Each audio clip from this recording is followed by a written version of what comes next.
Welcome back to Monterey's Marketing. Today we're going to be walking through our process of developing content quality scorecards for various businesses businesses in various industries. So a quality scorecard is a tool that our team, develops to systematically evaluate quality of different types of content. So blogs, this could be reels, this could be static posts, whatever it may be.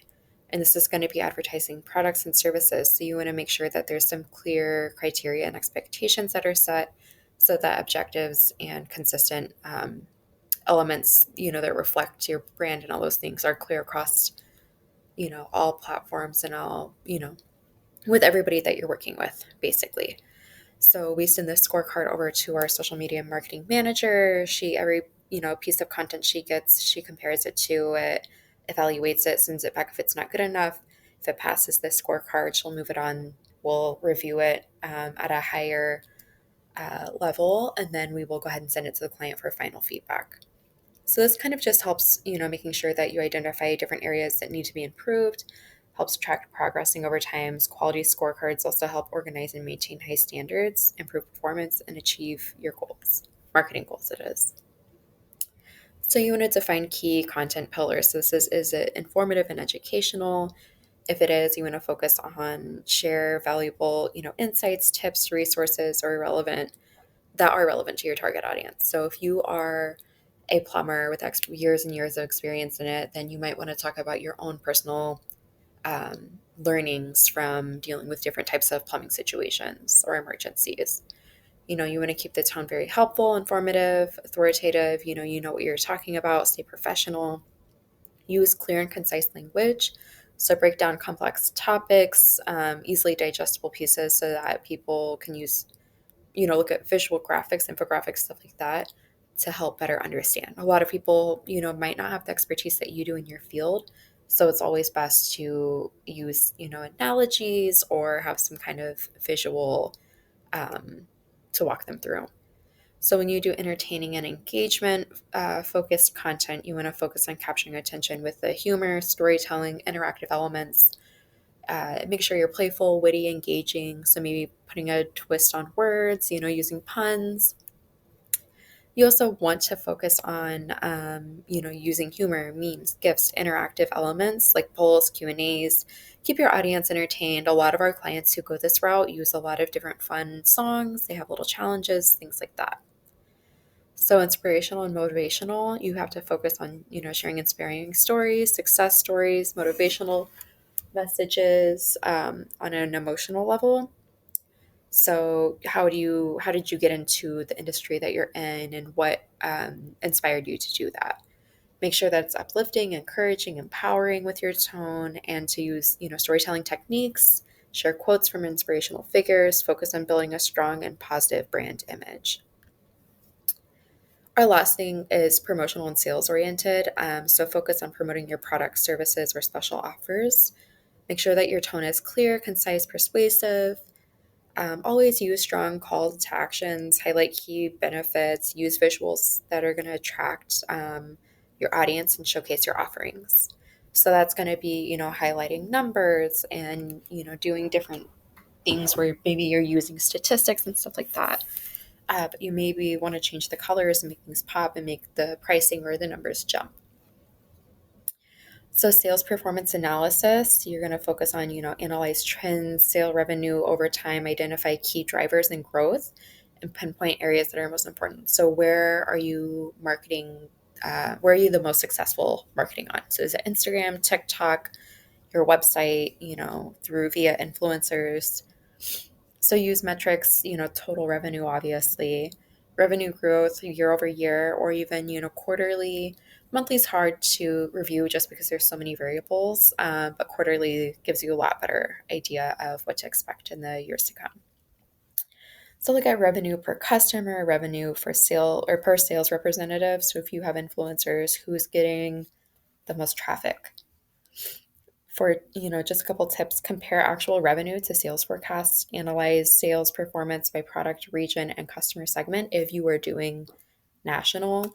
If you're just local, a lot of our clients are Chicago based or just based in their own little town, Kansas City, that nearby area. Identify any trends or patterns in sales data and kind of leverage that. So, what is selling the most or what content is ranking the highest? That will give you an idea of what the searchers are looking for and what they want to hear more about. So, sales pipeline analysis focus on evaluating the effectiveness of sales process by analyzing the flow of leads through sales pipelines. So this goes more through sales than it does marketing, but we work close, hand in hand with both. So I'm just trying to give all business owners the same insight. So again, lead number of leads generated, conversion rates at each stage of the sales funnel is very important. These conversion pages will give you a better idea of where they came from, who they were, where they found Geo at while they were looking for your services and signed up for them. Was it via your website or was it via social media? That way you know what team to give credit to. So look at average life cycle length, lead source analysis. Again, like I said, was it from your website? Was it from an influencer? What was it from? Identify a bottleneck in the sales process that are hindering deal closures, and how are we going to, address those things? Analyze the effectiveness of different lead sources and prioritize high performing channels. What's going to take up most of our time? Is it going to be creating graphics, creating the visuals for the content, or is it going to be developing ideas? So allocate your time wisely. We also focus on customer acquisition and cost value. So, focus on understanding the cost of acquiring new customers and long-term value. Does it make sense? Does it equal each other out? Are you profiting? So customer acquisition, total cost of sales and marketing efforts divided by the number of new customers acquired. That should give you a good idea of, is this going in the direction you want it to? Always strive to acquire customers at a cost that is lower than the lifetime value. Just, again, that way you're profiting. So with sales team performance, focus on elevate the performance of individual sales representatives and identifying areas for improvement.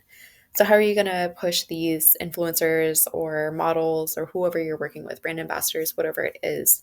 How are you going to incentivize them to bring more sales in or bring more people to your brand? Via content, obviously. Assign score values. So, 5, 4, 3, 2, 1 points. And this will give you a rating. You can look at each, again, my social media marketing manager. She will look at my digital or my graphic designer / content creators content that he's made. And then they will go ahead and give it a grade. If it's below 3, they'll send it back and have it redone. If it's above, it's good to go. So create a scorecard template, design a simple and easy to use scorecard template. Make sure it's, maybe it's a checklist, maybe it's in Excel, maybe it's in a spreadsheet, whatever works best for you, but make sure that it's easy to use and easy to read and understand. Include sections for each piece of content. So social media posts, blog posts, video scripts. What are you looking for? Because a reel is a lot different than a blog or an article. So there's going to be different elements for content that is directed for Instagram versus LinkedIn. So you want to make sure that you have a list of the scoring criteria for each section, provide space for reviewers to assign scores, and provide brief comments. We then move on to analyzing sales performance and market trends and consumer behavior. We look at strategy development. So we create new strategies using these trends. And also, how do we incorporate call to actions to make sure that customer engagement is at an all-time high? We also implement plans, creating a timeline with milestones and responsibilities for different roles. We also set KPIs to measure the success and also report back easily to clients. So continuous improvement, always review and refine your scoring criteria based on the feedback and performance data. Look at, what do I need to incorporate? What's working best? What's ranking more? And what do my clients want? Below is just a little example of kind of a grading sheet. So if you want to follow that for reference, that's pretty much all.